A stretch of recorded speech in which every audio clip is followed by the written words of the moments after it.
So hey guys, almost every flagship phone has arrived with the latest Snapdragon 8 Gen 2 processor, and Samsung has also announced the S23 series with the Moto X40 Pro being one of the first. And many of you, including me, are wondering why Motorola has yet to introduce the Moto H40 Pro in a global scale. Nevertheless, it appears that Motorola is preparing for a big boom. Yes, according to my smart price, Motorola may aim to compete with Samsung's S series with a new flagship smartphone called the Motorola Edge 40 Pro. Rumors claim that the company's forthcoming flagship phone will be released to the worldwide market. Unfortunately, there has been no official words from Motorola about the Edge 40 Pro, but recently leaked renderings courtesy of Apple's pointing to its release. Let me tell you that I have been waiting for this phone since it was released in China. I like the phone's design and how it feels in hand. The Moto H40 Pro may be a tough competitor to the Galaxy S23 Plus in my opinion, because of the almost same specifications. The only difference between two phones is that the Galaxy has an overclocked 8 Gen 2,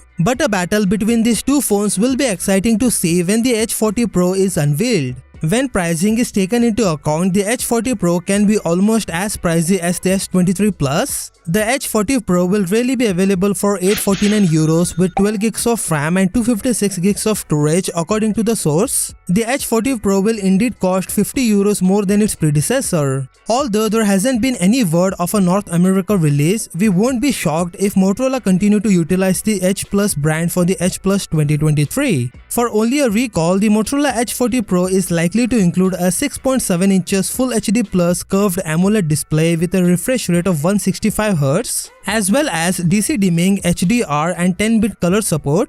The Qualcomm Snapdragon 8 Gen 2 SoC with Adreno GPU for graphics might be powering the device. It is enough to compete with the Galaxy S23 Plus. So what do you think about this Motorola H40 Pro? Let me know in the comment section below. With that said, subscribe if you like, and I will see you in the next one.